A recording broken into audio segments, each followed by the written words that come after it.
wabarakatuh. Waalaikumsalam. Waalaikumsalam warahmatullahi wabarakatuh. Baik, kita mulai dengan baca basmalah. Bismillahirrahmanirrahim.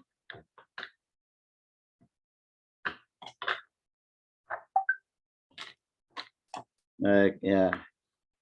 Ini sudah masuk semua ya. Sudah absensi ya. Silakan absensi di Elno. Ya sudah bisa, Pak.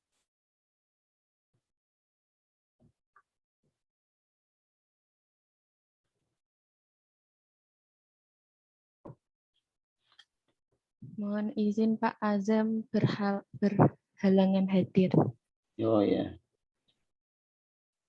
Itu dari mana dia? Dari Tegal mau ke Semarang. Oh gitu. Naik kereta. Kurang tahu Pak. Ini memang ambil jaket sama itu tuh kapan sih?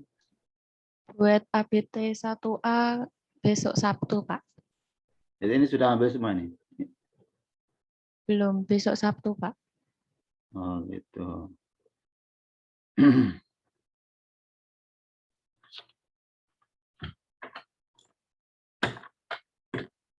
Nama ambil Sabtu aja ya. Iya.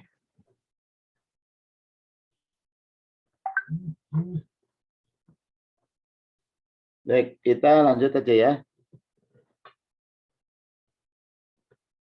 Kemarin kita sudah sampai membahas absolut itu ya, kemutlakan ya. Di agama-agama sudah ya. Sudah Pak.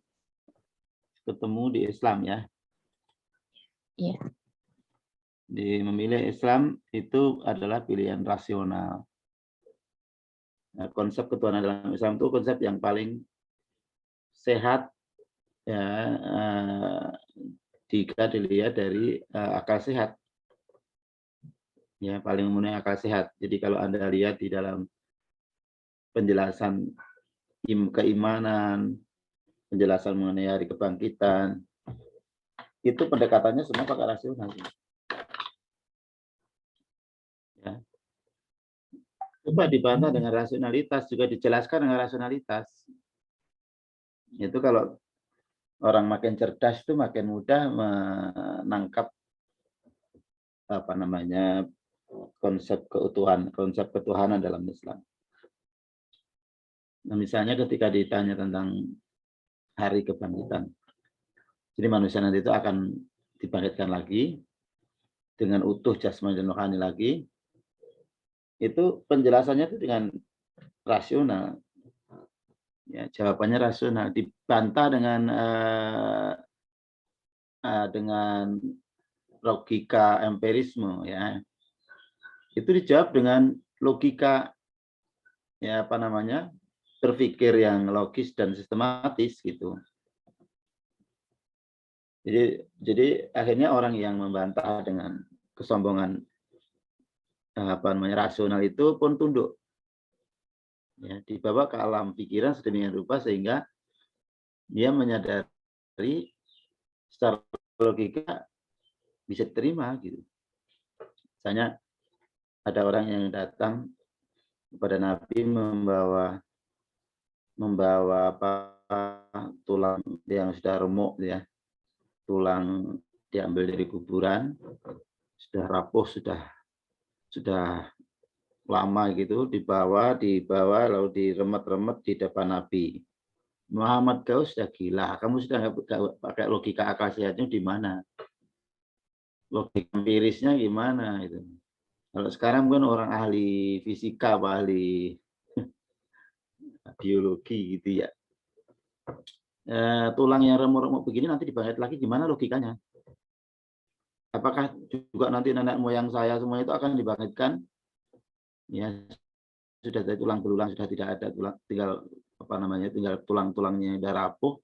Ini contoh ini gimana ini diremet-remet gini, diremet-remet dia lalu dibuang dengan sangat sombong, dia merasa dia bisa memenangkan perdebatan gitu.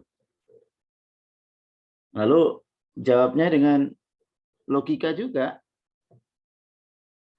Nah, Nabi mengatakan sedikit agak sedikit agak meneror mental gitu ya. Iya, kamu nanti akan dibangkitkan gitu. Tapi kemudian jawaban itu dalam bentuk turunnya surat An-Naba. Amma yatasaalun 'anil naba'il 'adzim alladzi hum fihi mukhtalifun. Kalla saya'lamun, tsumma kalla saya'lamun. Nah, mulailah di situ. Dari apa-apa yang mereka pertanyakan, mereka perdebatkan hanya naba'il 'adzim tentang hari besar, hari yang sangat besar, hari kebangkitan. Nah, alladzi hum fihi mukhtalifun, mereka saling mendebat, saling berdiskusi tentang pro kontra ya. Kalla saya'lamun. Sekali lagi jangan begitu, jangan sabar dulu gitu istilahnya ya. Kamu akan tahu, kamu akan memahami nanti. Kalla saya'lamun. Jangan sombong dulu, jangan begitu dulu. Kamu nanti akan mengetahui, akan paham. Lalu ditanya, alam naj'alil arda mihada? Coba jawab, bukankah bumi ini diciptakan, dihamparkan? Bagaimana coba jelaskan? Bagaimana proses kejadiannya? Kalau emang kamu cerdas, bagaimana cara membuat bumi yang dihamparkan ini? Oke, akhirnya nggak bisa. Oke, kalau kamu tidak bisa menjelaskan bumi yang besar ini, jibala autada, oke, kamu coba jelaskan gunung itu bagaimana ditancapkan, bagaimana terbentuknya. Ya. Kalau logika memang hebat, ya. Jadi ilmu vulkanologi, nggak bisa. Oke, kalau yang besar, yang lebih kecil nggak bisa. Wa khalaqnakum azwajan. Ya jelaskan aja kenapa. Ilmiahnya gimana? Kok kamu itu kok berjodoh-jodoh? Kok kamu suka perempuan suka laki-laki? Ya. Bagaimana kambing laki-laki senang dengan kambing perempuan? Bagaimana ayam jantan berantem gara-gara membela cinta? Gimana itu? Jelaskan gimana logikanya. Kalau memang cerdas, paparkan, uraikan dengan kehebatanmu. Akhirnya pun tidak bisa jawab. Kamu tentang dirimu aja kamu nggak bisa. Ya. Nah, kalau jelaskan lagi. Wabanaina fawqakum. Ya, jadi tibakan di atas kamu bagaimana? Wa nauma subata, dan malam kenapa kamu harus tidur?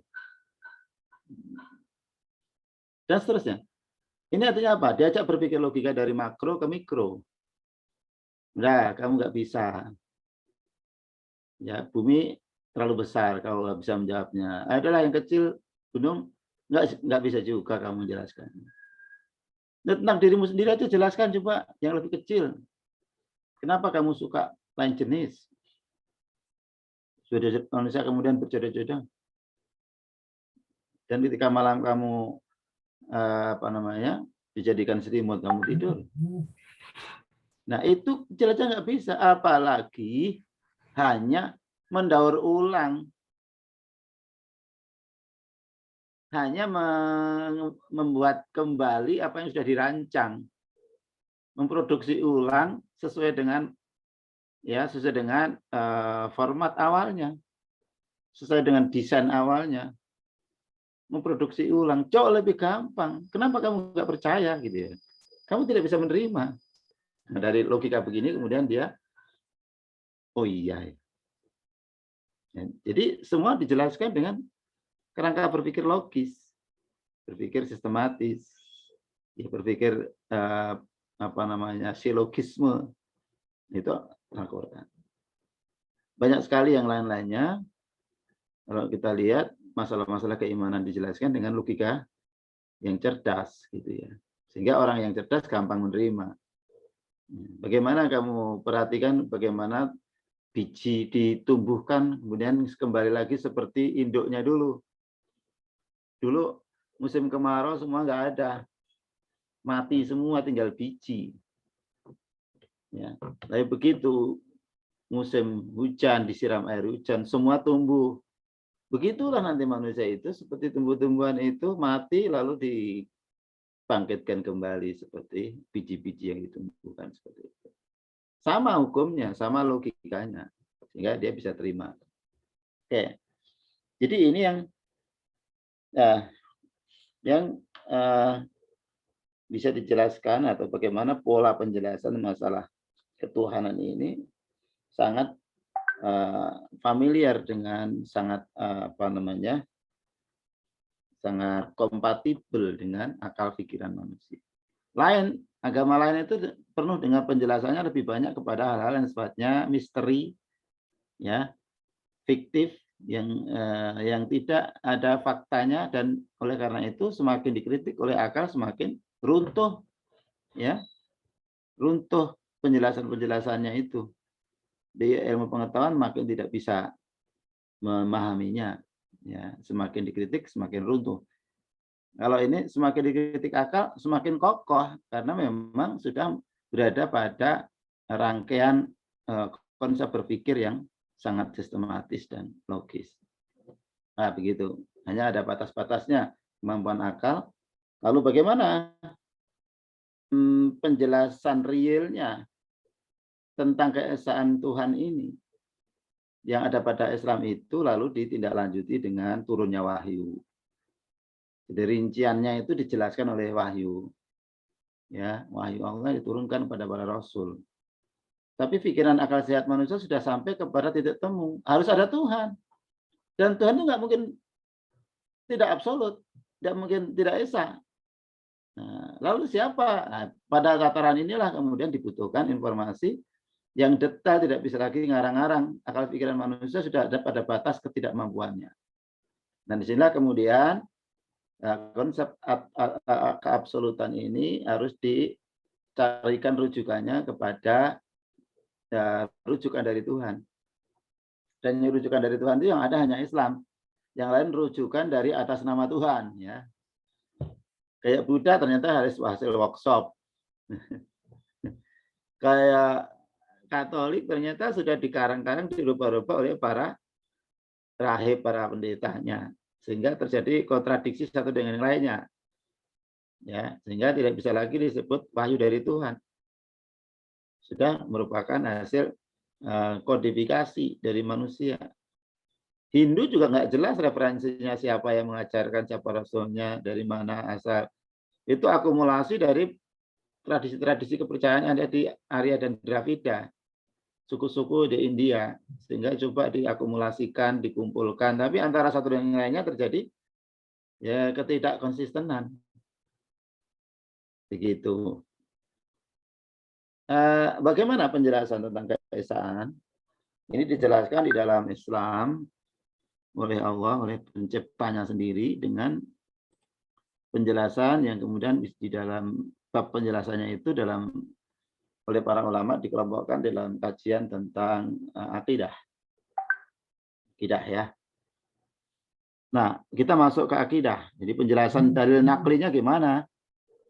Kalau kemarin kita sampai pada dalil aklinya sudah positif, sudah menemukan secara logis bahwa Islamlah yang memiliki konsep ketuhanan dan Tuhannya dalam Islam itu adalah Allah. Lalu bagaimana Allah menjelaskan lebih rinci tentang dirinya dan bagaimana cara mentauhidkan atau bersikap kepada Tuhan, bagaimana kepada Allah. Itu dijelaskan kalau kita buat rinciannya gitu ya. Ini ya.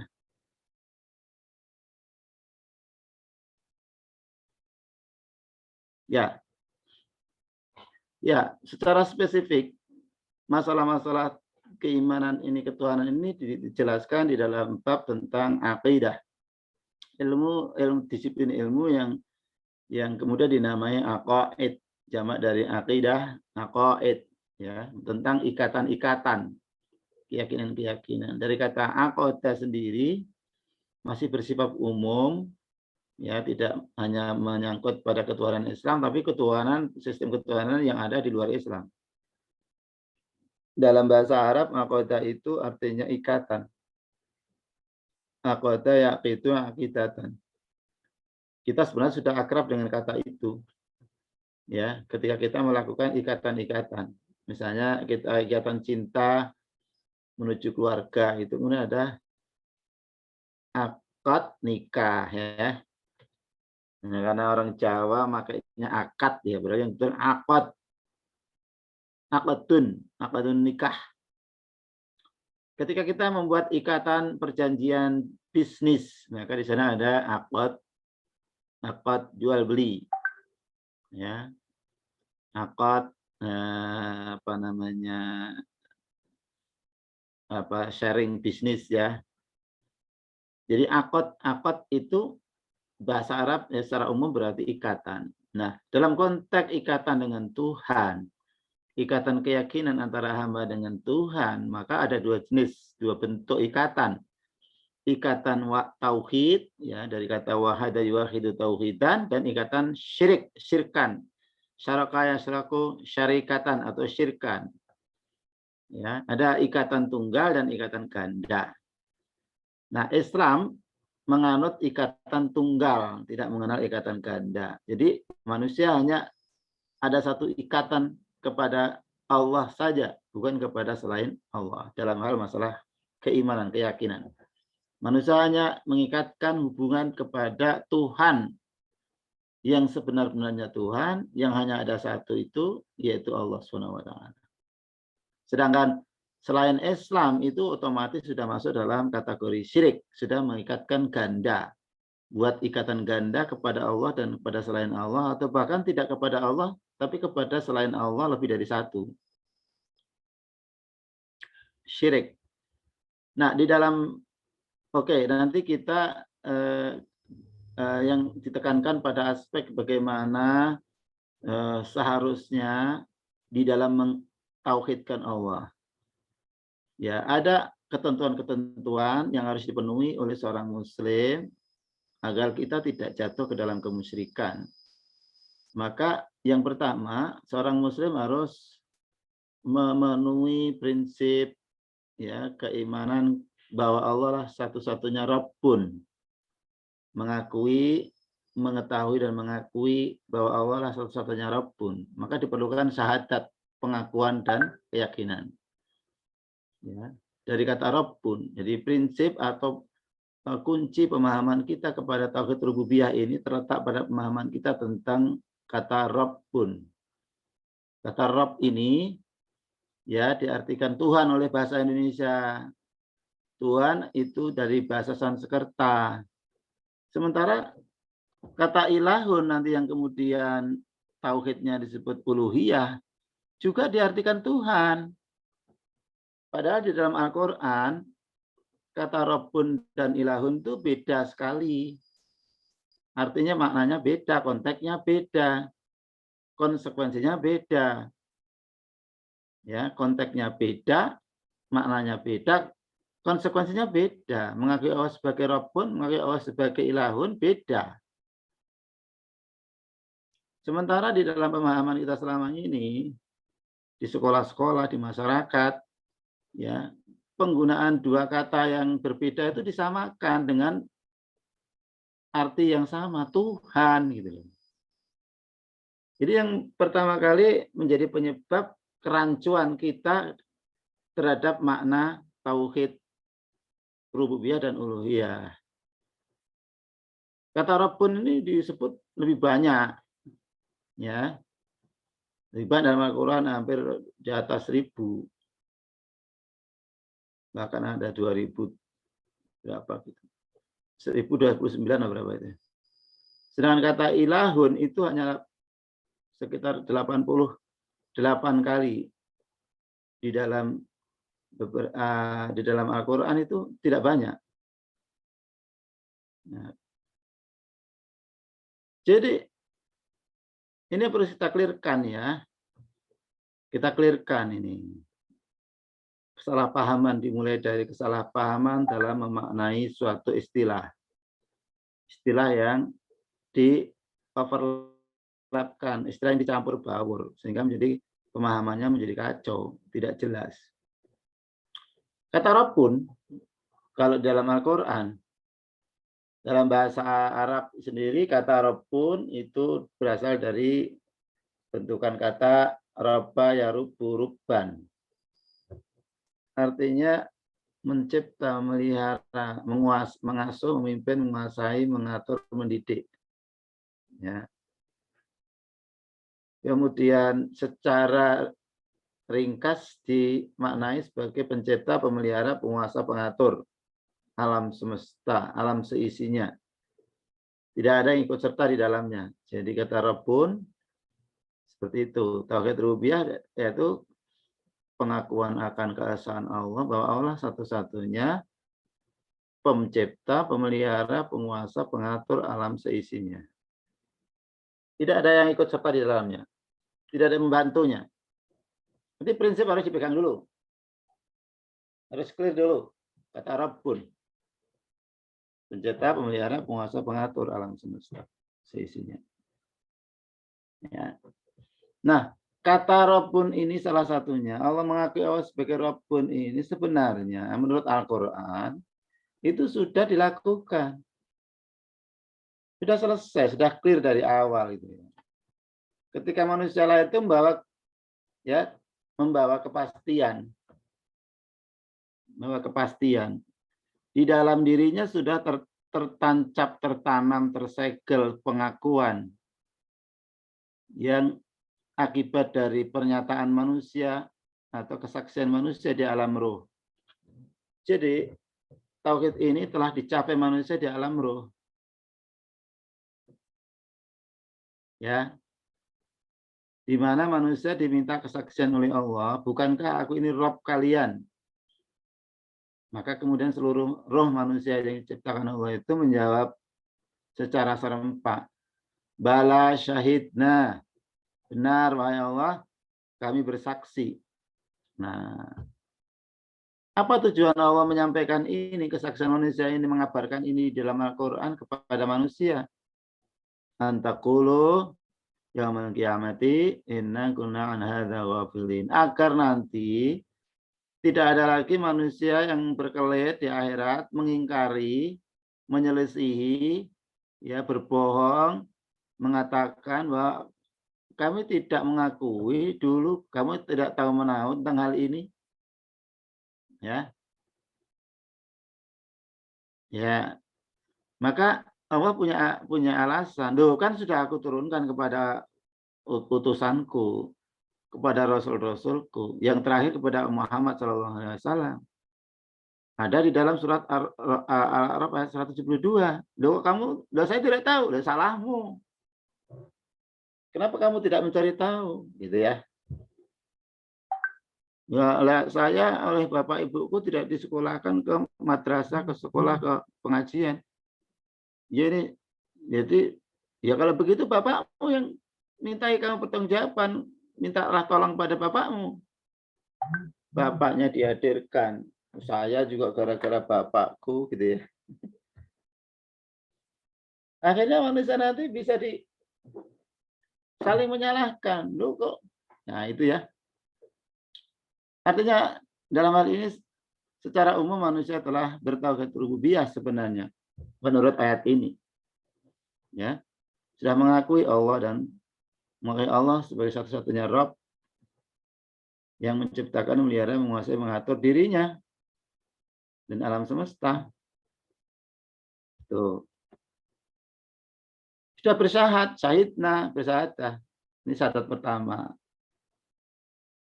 Hanya saja kemudian ketika lahir, manusia itu kesaksiannya yang sudah tertempel itu dikacaukan oleh orang tuanya melalui cerita-cerita lain yang tidak sejalan dengan pengakuannya ketika di alam roh. Bayi lahir mana gede dikit sudah dikenal ke Doraemon.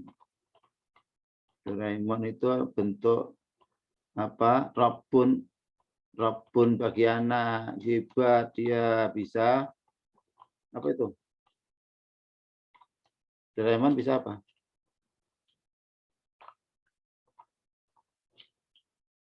Kenalkan lagi cerita tentang kalau anak laki sukanya apa itu? Ultraman. Apa lagi?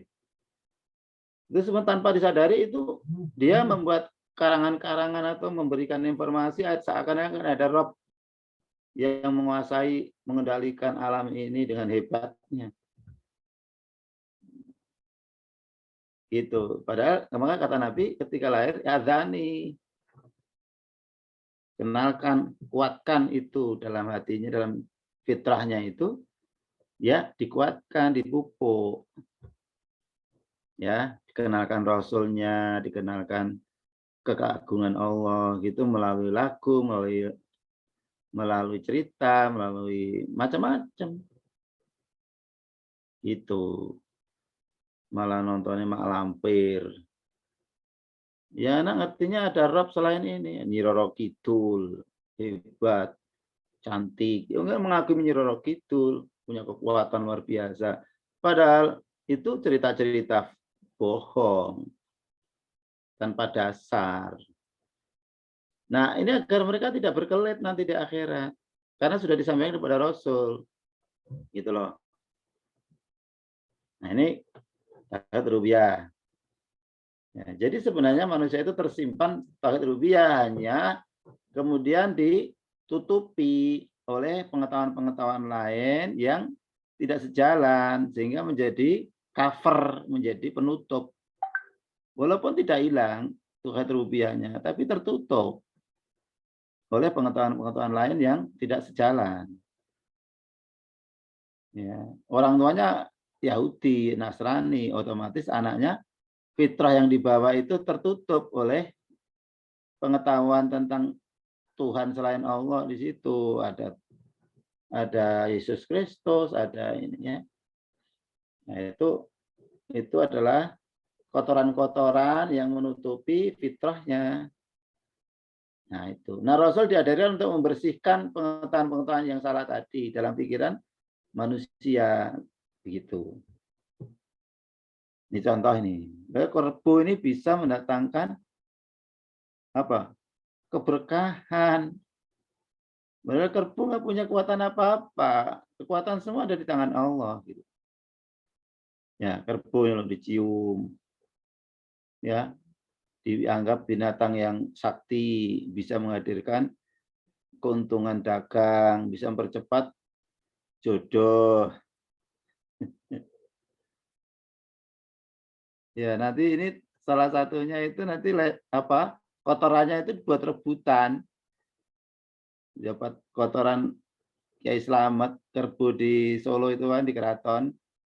Jadi kalau Asuro itu dia katanya punya tuah. Tuah itu bentuk kesaktian yang keluar dari keyakinan tentang tauhid. Ya, ini. Wow, ini percaya ada kekuatan-kekuatan. Ya. Airnya dianggap punya daya robnya. Air dari 9 sumber ya. Ini ya. Nah, ini pesta kemusyrikan. Ya, minta pertolongan kepada danyang penunggu sungai. Bukan kepada Allah gitu ya. Dan seterusnya. Ini tauhid rububiyah. Ya, jadi kompetensi atau stressing point di tauhid rububiyah adalah pengetahuan dan keyakinan, pengakuan bahwa Allah satu-satunya Rabbun, satu-satunya pencipta, pemelihara, penguasa, pengatur alam semesta ini gitu ya. Itu di tauhid rububiyah. Nah, nanti ketika telah sampai usia balik itu tidak, ketika sudah punya kemampuan kecakapan melakukan sesuatu, punya kemampuan akal sehat, punya kemampuan mengambil keputusan dan pertanggungjawabannya, nah, ditingkatkan ya, kompetensinya tidak hanya mengetahui dan meyakini, tapi membuktikan dalam hidup. Kalau memang Rabbmu Allah, maka buktikan bahwa hidupmu hanyalah untuk Allah. semua hidupmu itu untuk ibadah kepada Allah. Itu nanti sampai diartikan dalam bahasa lain, tauhid uluhiyah itu adalah tauhid ubudiyah, tauhid ibadah. Jadi keloyalitasan hanya kepada Allah, ya, kecintaan hanya kepada Allah, takut hanya kepada Allah. Itu nanti diimplementasikan dalam hidup. Jadi mana buktimu kalau kamu itu meyakini mengakui Allah sebagai Rabbun? Ya tunjukkan dalam bentuk yang nyata dalam kehidupanmu itu, yakni secara garis besar kamu hanya mau diperhamba oleh Allah. Makanya dimulai dengan sebuah kesaksian yang kedua. Kesaksian bahwa hanya Engkau lah ya Allah, tidak ada ilah atau sebagai Tuhan illallah kecuali hanya Allah. Dan aku bersaksi bahwa hanya Muhammad adalah utusan Allah. Jadi bagaimana caranya kita menghambakan diri kepada Allah secara total? Ya ikuti teladan Muhammad. Cara ibadahnya diberi contoh, dituntun oleh Rasulullah. Jadi nggak bisa ngarang sendiri.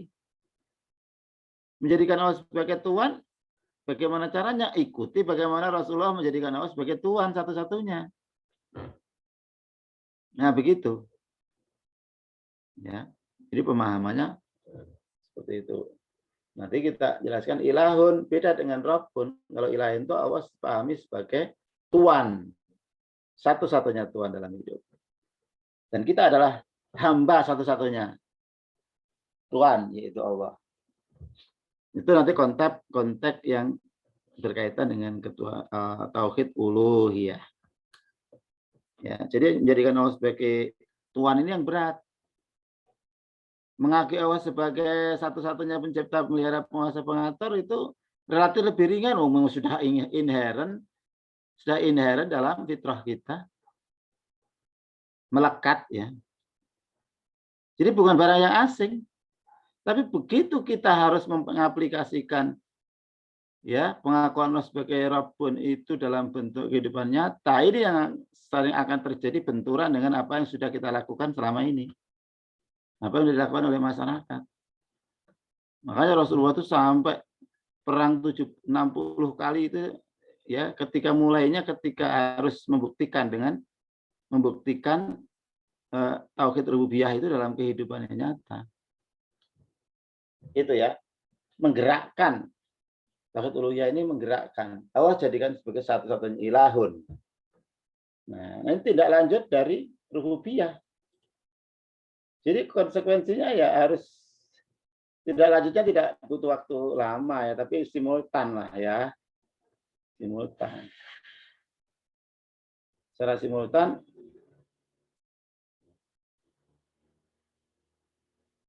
jadi itu pengertian rububiyah. Rububiyah tidak ada artinya kalau tidak diteruskan dengan uluhiyah.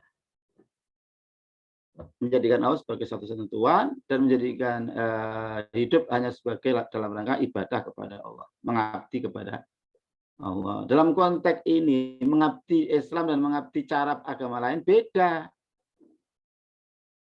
Nah, nanti akan saya jelaskan di bab kedua tentang bagaimana sih pemahaman dinul Islam. Saya kira Anda baca sendiri kelanjutan dari ini, nanti mungkin bisa dijadikan penugasan untuk pertemuan yang akan datang agar Anda bisa lebih. Nah, sudah ya kemarin ya. Salam betul. Penugasan sudah ya kemarin ya? Belum, Pak. Belum ya? Oke, jadi selain Anda mendengar dari saya, Anda harus membaca sendiri.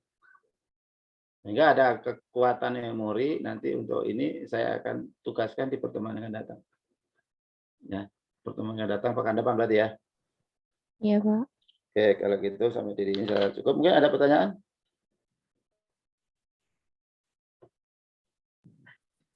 Mohon izin, Pak. Iya, silakan. Kalau PPT yang kemarin boleh di-share nggak, Pak? Oh, boleh. Nanti saya share di grup ya. Ya. Oke, jadi sudah sampai di sini. Tugas Mau tanya, kita Pak. semuanya. Ya, silakan. Kalau yang anak-anak indigo itu bagaimana ya, Pak? Apalagi yang Islam. kan ada beberapa influencer gitu indigo lalu Islam, lalu apabila ada ketemu, nggak tahu itu benar apa enggak, tapi bisa menolong ruh-ruh yang belum tenang gitu Pak, dengan mendoakan itu tuh sebenarnya menyalahi tauhid atau tidak Pak? Terima kasih. Baik, ya sering kita ini menjadikan indigo suatu kebenaran. Ya, padahal sebenarnya dalam konteks Islam itu ya tidak ada orang indigo itu kecuali orang itu dimasuki jin misalnya ya. Sebenarnya orang itu mungkin dalam keterbatasan dia mungkin dimanfaatkan oleh jin untuk membuat berita-berita tentang persoalan gaib yang tidak ada dasarnya. Jadi kalau kita bicara masalah gaib ya itu harus ada dasar sanadnya yang kuat. Nggak boleh ngarang sendiri. Ngarang sendiri ini akan sangat mudah dibelokkan ke dalam kemusyrikan. Ya. Nah, disinilah yang sering kita terjadi. Ada persoalan roh, itu Rasulullah saja jawabnya suruh menjawab. Jika mereka tanya tentang masalah roh, masalah rohaniah ya, masalah gaib, itu jawabnya apa? Ya.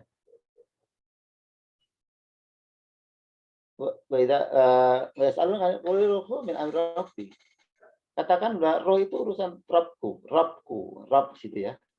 Sama utitum dan tidaklah aku ini Rasul Muhammad ini ya tidaklah diberikan ya minal ilmi tentang masalah ilmu roh ini illa qalila, kecuali hanya sedikit sekali. Jadi orang nggak boleh berselancar dalam dunia gaib tanpa mendasarkan diri kepada dasar-dasar dalil ya, sanad yang kuat dari Nabi. Ya, kalau itu terjadi dilakukan, pernah Nabi ditanya orang ini bisa begini, orang ini bisa begini. Maka Rasulullah menjawab, orang itu ditolong oleh ilmunya. Maksudnya sindiran itu. Kata-kata halus bahwa ditolong oleh jin. Ilmunya jin. Jadi